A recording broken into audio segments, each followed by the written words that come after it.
right? I love that. Oh, is it on? Okay, awesome. All right, we are going to talk about something really incredible today, which is, what are the things in your life that are the most problematic? Like when you look at that and you're like, oh my goodness, my life is crazy and I can't get anything done.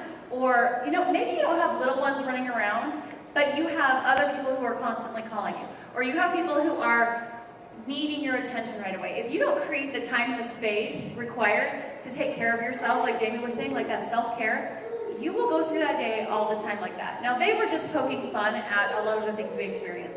And I want to show you how you can create some more freedom in your life, but also create some more goals. So what you're going to do right now is, let's go ahead and open up that first slide. I want you to look at this picture, and we're going to talk about theater of mind, what that means. How to rock your world using the power of your imagination. And the next one is, what's your biggest obstacle? How many of you have felt like this little guy right here? Like you are holding the world up. A lot of you. And so what I would like you to do now is take out a piece of paper, and I want you to actually write down, what is your number one biggest obstacle in life? Like actually write it down, put it on your phone, or put it somewhere where you can see it. And I want you to be really honest. What is the biggest obstacle? Whether it's doTERRA or in your personal life something, just write that down. I'm going to give you a minute. For those of you who don't participate, I'm taking your raffle ticket. I'm just kidding.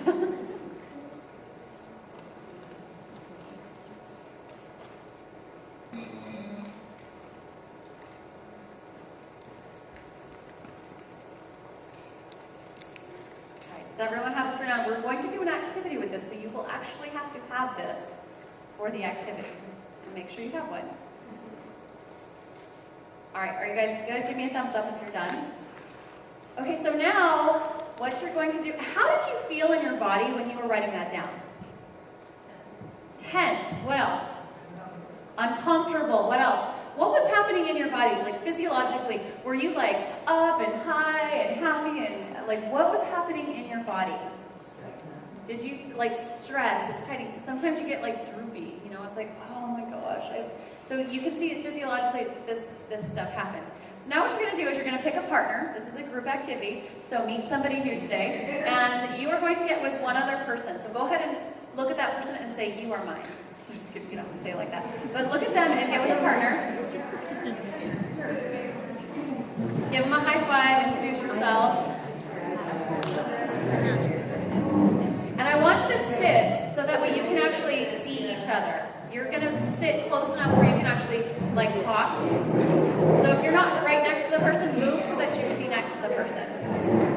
Anybody else? Okay.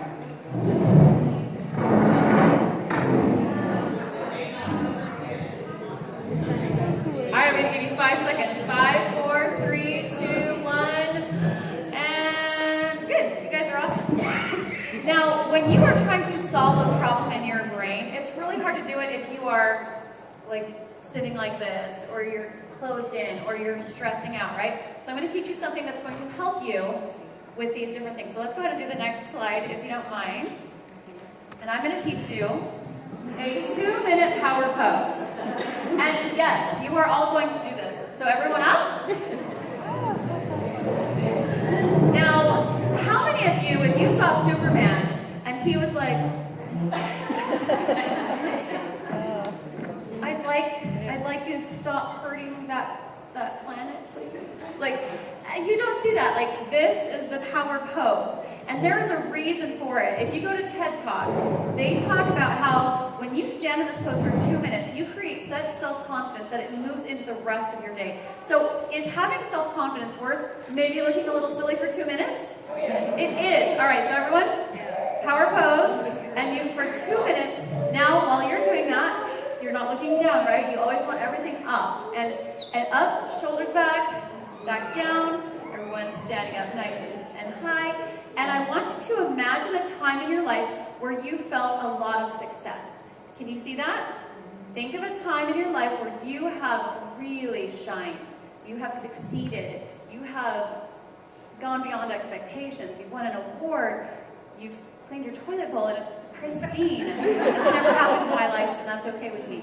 And think of those times. Can you see that? Okay, take a deep breath in. feel the feelings of that success. All right, the next one. Can we do the next slide? Thank you so much. Some power-up oils you can do while you're doing this is frankincense, bergamot, and sandalwood. That's your confidence booster. Recalling a time you've been successful. And then your mantra. All I need is within me now. So, ready to say that? We're just going to say it 3 times. Everyone can do that, right? So ready. All I need is within me now. All I need is within me now. All I need is within me now. Okay, I want you all to have a seat with your partner. And I want you to switch papers. And what you are going to do now is your partner is going to tell you their problem and their obstacle, and you are going to give them 3 solutions that you feel would help them. So we are going to take 1 minute for each partner. Whoever has the longer hair gets to go first. So if you have the longer hair, you are reading the problem that you have in mind. All right, ready, steady, go.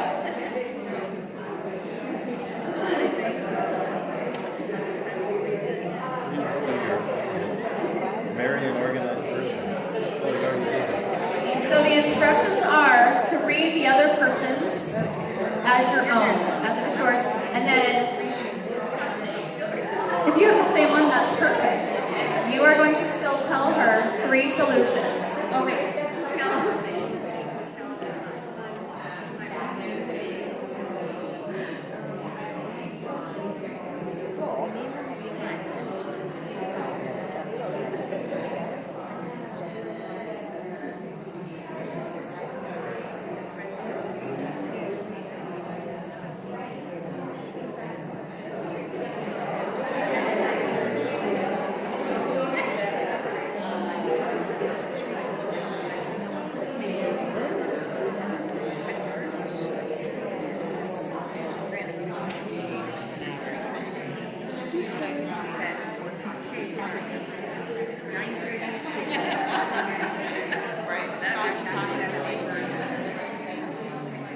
All right, 3, 2, 1, wrap it up. And next person, tell them what your problem is, and then give those 3 solutions.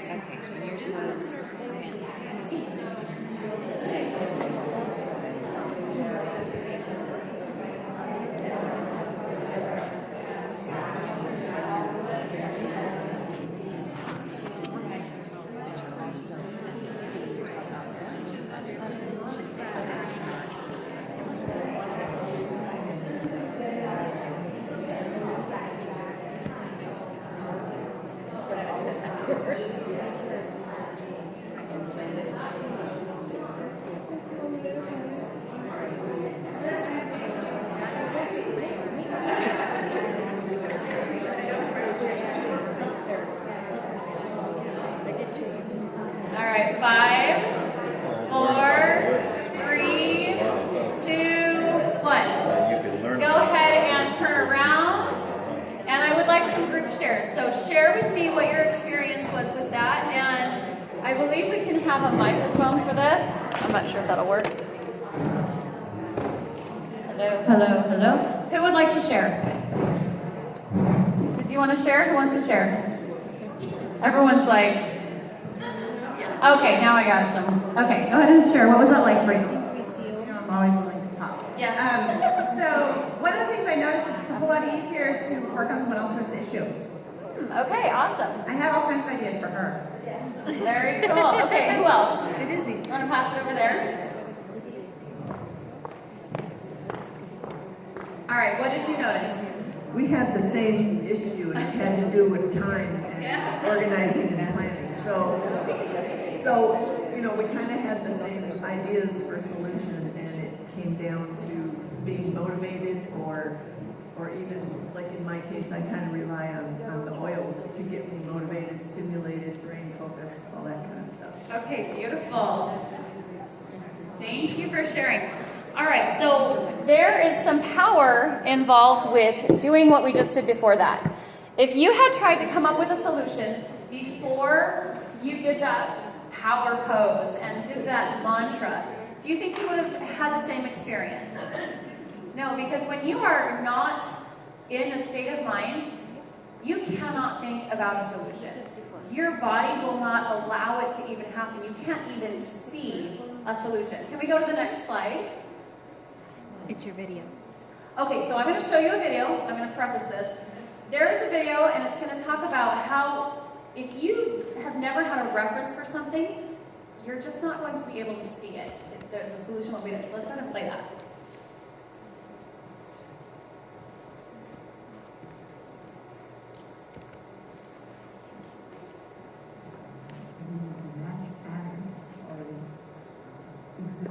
Can you turn that up?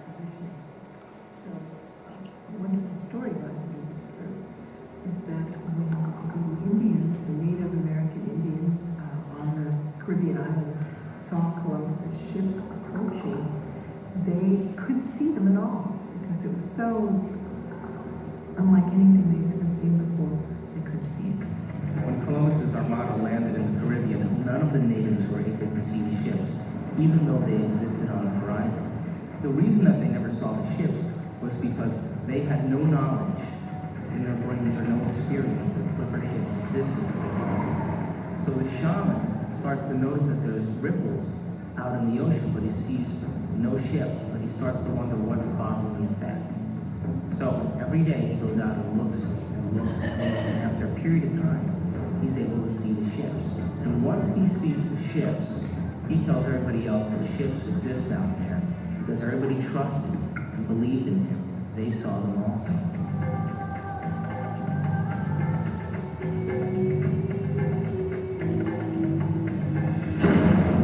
All right, that's good. There's a little bit more to that video, but you guys can look that up if you want to. All right, so, oh, I need a piece of paper. I'm just going to grab this real quick.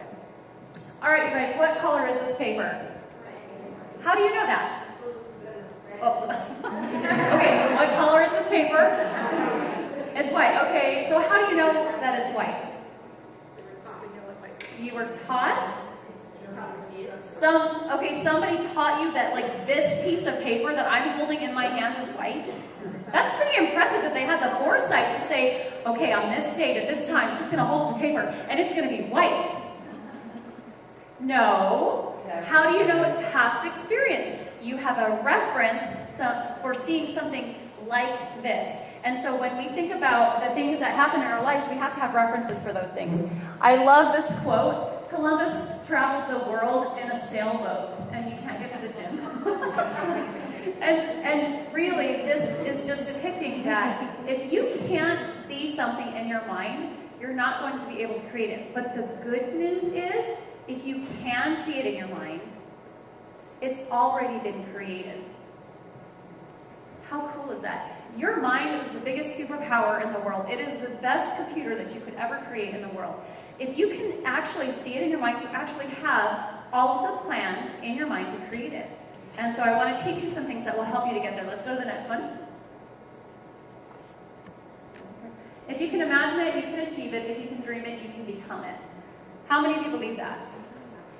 You've had experiences that prove to you, if you see it and you believe it, you can have it. And let's go to the next one. This is a tiger and a dragon, and we love Eastern things, right? Like we love essential oils. And one of the things that they teach is there is tiger and dragon energy. So the feeling and emotion is the tiger or the mother energy. And then you have the goal, which is the dragon or the father energy. The goal and the emotion have to match or no prize. They said no pearl. That was like their thing. And so when you have a goal, but your emotion doesn't match it, you cannot achieve that. So it's the belief, it's the feeling of having it and experiencing that brings it about. Does that make sense? Same thing, like you can feel good all you want, but if you have no direction, you have no goal, it's not going to serve you. Okay? So let's go to the next one. Oh! Go back and scoot over. I'll scoot over. There you go. All right, now we can go to the next one. All right, so this is a little acronym for success. This came from the Theater of the Mind. This is a book. It would be a really good idea for you guys to go write this down and to get this book on Amazon or Kindle or get it on Audible. I listen to this all the time. And one of the things, so S is a sense of direction. I have a goal for each day. I'm open-minded. I visualize a reality as if I already have it. I ask the right questions, and I know where you're headed and have a goal. That's really important. Name of the book again. Huh? Name of the book again. The name of the book is Theater of the Mind. Theater of the Mind. Is that a good book for a book club? It would be. Yes, it is good. All right, let's do the next one. U is for understanding. I know my strengths and weaknesses. I ask success-oriented questions to stay focused and determine what I can do. I feel no need to criticize myself or others. I look for things to praise in myself and others. I look for things I am doing right as well as ways to improve what I'm doing. I'm able to apologize when I'm wrong and forgive easily. Wow, that's pretty big, huh? To be able to do all those things. It didn't say you had to be perfect. There's not a sense of having to do everything right, but understanding your strengths and weaknesses and understanding that you have those things that are going to happen in your life, but that you're not defined by those bad choices you make. You're not even defined by the good choices you make. You're already good enough. It's just a matter of experiencing things. All right, let's do the next one. The C is going to be for courage. My mind is primarily focused on previous success experiences. The memories give me courage. If I can do what it takes to blank, then I can blank. And what I mean by that is, like, let's just say you're really good at one thing, like you've accomplished something in your life. You can actually take the feeling and the energy of that experience and put it into something that you might not be very good at. So it's kind of like the pianist who never has enough gigs, or the artist who was totally broke. Like, they have this talent, they're not sure how to translate it and how to move it into other aspects of their life. And so experiencing that feeling, sometimes what we think of is if we experience and we visualize the future, like that's good enough. And really, you're not creating, remember that paper, you're not creating a reference point. So when you go back in your mind and you remember, oh my gosh, like one of the ones for me is having a home birth. So I did 6 babies at home. The last 3 were unassisted, just me and my husband. So when I want to recall something that I like rocked the socks off of, I'm like, oh, that's right. I was totally committed. I was doing this every day, and I was doing this every day, and I was visualizing. With my 3rd child, one thing I did was I listened to a CD set called Hypno Babies, and I would listen to it every single day, and it would walk me through what would happen during the 2nd stage of labor, and even during like that 3rd stage where it's called pushing baby out. I know you guys all want to know this, but I remember falling asleep once when that happened, and I seriously had that baby, and I like woke up looking for it. I was like, oh, where's my baby? But it was so real to me that by the time she came, I remember walking around the house. We had some friends come over and help us out, and they were like, "You're in labor?" I'm like, "Yeah, hold on." And I was like, read through it. I'm like, so blah, blah, blah, blah. And they're just like, well, should we do something? Like, what do you need to do? And my husband's like, you know, we don't have a scale. Could you go get like a little measuring scale for us so we can weigh the baby? And so by the time, so I got in the tub, and I had visualized this over and over and over and over again. I experienced this baby, and my mantra was, she falls right out. And I know everyone wants to know that. But that was the thing that I kept saying to myself. So I remember sitting in the tub, like leaning over the tub, and my husband was there, being so sweet, and I had my little visuals, cues all over the place, and I just looked up and I said, she's coming. He's like, oh, I know, you're almost there. He's thinking like I've got like an hour left. I'm just like, and he like, his jaw dropped, and he like almost fell off the tub, and he was so like, okay, that just happened. I don't know what I'm supposed to do next, because he wasn't prepared like I was, because I had seen it so many times, and I had experienced it, and I had felt gratitude for it. All right, recalling those previous successes, not failures. If you guys went to a really sucky movie, would you watch it again and again and again and again? Then why play the things that have been awful in your life over and over again? Why would you do that? You would never go to a movie that you didn't like over and over again. So everyone, right hand up and just say, I promise. I promise Not to play any more negative movies. not to play any more And then negative tap the movies. person next to you. She's talking to you. Tell her that. Okay. So you're going to draw upon that fuel for success. Then give them a hug and say it's okay. All right, let's go through the next slide. Wow, we've got some people really snuggling up here. Let's go ahead and go to the next one. Oh, I'm like in the way of myself. I understand. Oh, C seek compassion or charity. I understand that I will make mistakes and that these mistakes are valuable feedback and that helps me to achieve my goal. I understand there's no such thing as failure, only the successful discovery of what doesn't work. What if Thomas Edison had gone with the idea that, well, I'm a failure? What if he had just given up because he thought, well, I failed that many times? When they interviewed him and they asked him, so how did it feel to fail 10,000 times? He says, I haven't failed. I've just found 10,000 ways that won't work. What if we switched every single situation in our lives in our doTERRA life, in our home life, whatever, to, oh, that doesn't work, let's move on, instead of replaying this awful movie of how we were really awful. So let's turn it into that positive. Replay the things in your mind that are good. And compassion also goes with other people, and like that sense of, okay, let's go to the next one. I'll go to that afterwards. Okay, just kidding. So charity is another part of the C. Be charitable to other people. When they're making mistakes on your team, or you're making mistakes, like, give them the benefit of the doubt. Give yourself the benefit of the doubt. Let them off the hook a little bit. Sometimes when we're really hard on ourselves, we tend to be really hard on other people, and that sense of compassion is really going to help you move forward. All right, the E for esteem. I see myself at my best. What have you done that is amazing? Isn't that a better question to ask? When you think about your kids or your spouse, and you think that they're doing something to particularly annoy you, like there's this one lady who her husband would constantly chomp his food and it made this awful sound to her, and she just would get so annoyed because she'd be like, that's so inconsiderate. How does he not recognize that bothers me so much? And she would just get really angry, and her kids, and she would look for those things that were just so irritating until she had an experience that switched it around, so she understood, wow, I don't need to look for those things in other people, and I wouldn't want anyone to look for those bad things in me, so I'm going to make it a point to look for those good things in other people. Next. S, self-acceptance. All right, everyone give yourself a hug. I give you permission to hug yourself in public. I accept myself for who I am. I accept my previous mistakes and failures, realizing I'm only human. I don't try to keep up with anyone but myself, yet I strive to make myself the best me I can become. Some of the greatest athletes in the world are those who compete with only themselves. They're not people who are like, I'm going to beat that guy. I'm going to beat that guy, because that's just another person. The person you are working to become is not, like Laura Jacobs or Emily Wright or anybody else that you might aspire to become like.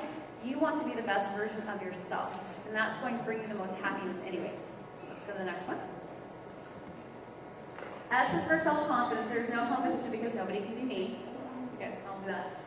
The more goals I accomplish, the more skills I acquire, the greater confidence I have. I use this success to launch myself one success after another. I am filled with confidence because I take daily action to create what I want.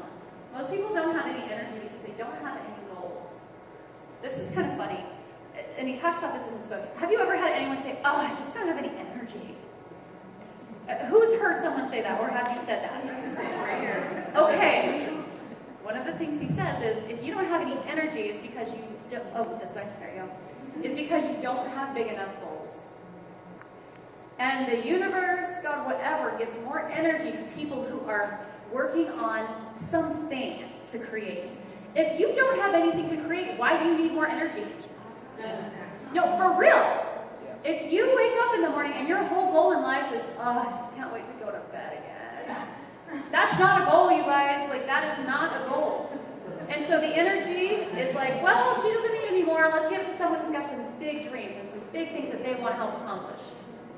Even if your goal is, I want to go through the whole day speaking nicely to my children and my husband, that's still big enough to gather energy.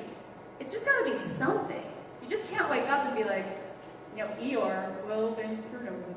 I was watching Winnie the Pooh the other day, and I'm like, he's totally depressed. He really needs some cheer and some elevate. But anyways, so make sure you have something. And this segues into vision boards. We play these pictures in our mind, and our subconscious brain thinks in pictures. I want you to close your eyes, and I want you to not think of a purple elephant. Who did it? I told you not to. your subconscious brain cannot process the negative. So when we're trying to create something, you want to have pictures. Let's go to the next slide. And I'm going to teach you some ways to create improvements in your life. Can you see it, hear it, say it? So on this one, it's a little different, but that's the only picture I can find. So see it. You have inside eyes and outside eyes. Inside eyes, outside eyes. So the things that you are picturing is your inside eyes, and your outside eyes is what you are actually being shown.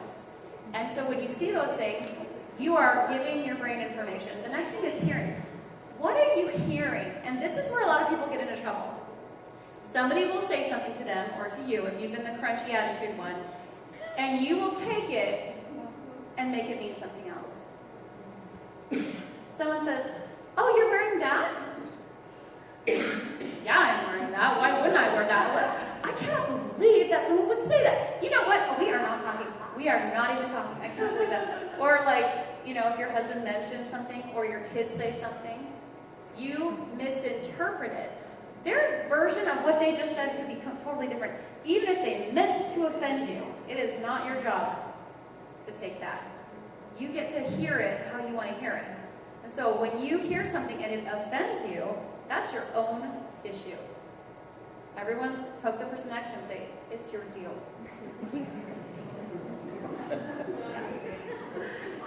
Now the things that you say, the things that come out of your mouth. Have you ever noticed how you could be like yelling at someone and then your phone rings? Hi, how's it going? So great, I love you. You know, like you can literally change what you're speaking in an instant. So now the things that you say are really important, because if you're like bad-mouthing people on the side and then you're trying to be really kind to people to their face, do you think that they can sense that? Yeah. Definitely. We know when people feel differently about us. So also using your language for good. Like when you get up in the morning, how many of you go stand in the mirror, which that's going to be your assignment now, is to go, yes. No, yeah, I do. Stand in the mirror Yeah. and tell yourself, I love you. You are so amazing. I forgive you. I'm proud of you. How many of you, like, that would scare the socks right off of you? Okay, so we got two honest people in the room. All of these things that we just talked about create your mood. And everyone knows that your mood actually creates your results. You are not going to get to a place along the way where, I mean, think about Thomas Edison, right? Like, what if along the way he started to get depressed, right? And he's like, oh my gosh, this just isn't working out. He started eating more cupcakes to take care of, or probably drinking, because that was like the thing back then, you know. And then he got severely depressed and he was institutionalized, or like he went through this downward spiral. And then he came up with the light bulb. Do you think that's how it would have happened? No, he had to stay up here emotionally. His mood had to be one of hope and wishing and believing and dreaming. And that's what we want to do. Let's go ahead and go to the next one. These are some basics. I'll move over so you can take it. This is just like a basic snapshot of how you create a vision board. And there's a couple examples. Jamie, do you want to show yours? And then Laura, did you bring yours up? It's on the thing. Oh, that's yours. Okay. So I want to show you some examples. You guys, these are not fancy. Well, mine's not fancy. But you can see, like, you don't have to have something that's, like, picture perfect. Like, hers is pretty awesome, but it goes along with what hers is. So we're not going to go through it, but you can just see there's things on here that matter to her. Our vision board's different. Yeah. Like, the things that I value are not going to be the exact same things that she values. And they can be really, really simple. So you can have things on here that matter to you. It doesn't matter. As long as you have a frame, you're good. Go get some tape and put it on your wall. Don't use the clear tape. It'll take the drywall right off. So, yeah. Painters blue tape. Thank you. We can put these back over there. Or for one. All right, next. Oh, wait. All right, so select an image or a written description. Make it visual. See it every day. Focus on your vision board for 3 minutes. We're actually going to go deeper into this, so we can go to the next one. Vision board basics. Wishing and hoping. Do you guys remember when you were little and you were just like, oh, I really want this, and you had that desire? That's what you're going for when you're doing a vision board. You're not thinking, well, what's the most practical thing I can put on my vision board? That's boring. You want something that excites you. Like when you think of it, you actually have like butterflies in your stomach. You feel like kind of scared because you have no idea how it's going to happen. You just know you want it. And then choose and decide. Decide that it really is what you want. Because sometimes we'll be like looking through magazines and we're like, well, that looks good. Do you really want it? Because if you don't really want it, remember the tiger and the dragon?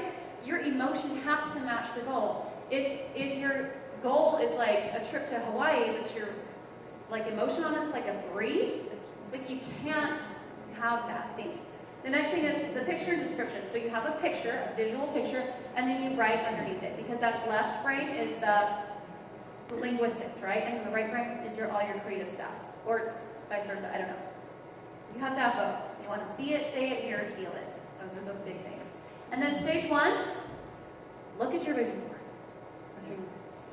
Stage 2, if you really want to get into it, imagine some details. So don't just think about, oh, that'd be fun to go to Hawaii, and you're just looking at it, but you're like imagining what it's gonna, oh wow, I would go here, and I would do this, and I would do that, and you're giving it a little more imagination.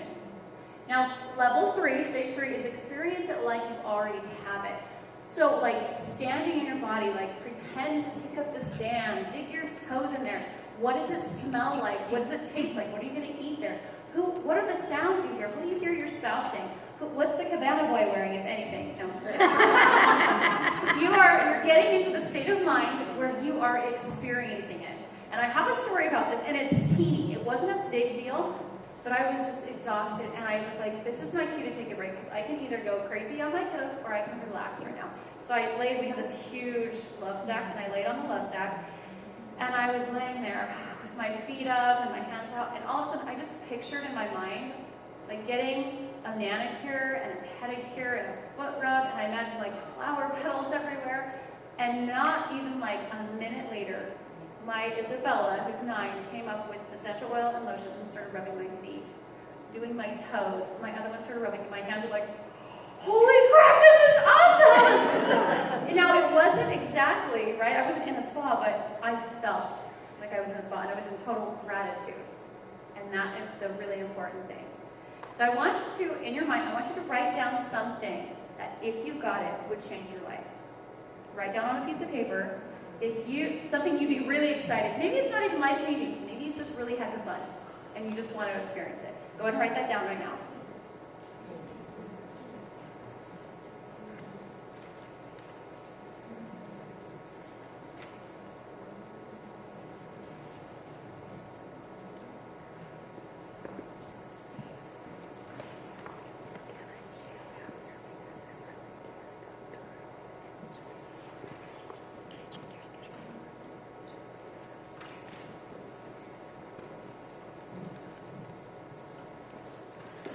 Okay, everybody up? Everyone's like, oh my gosh, we have to do so much. No, this is the good part. All right, so I want you to imagine the thing in your hand.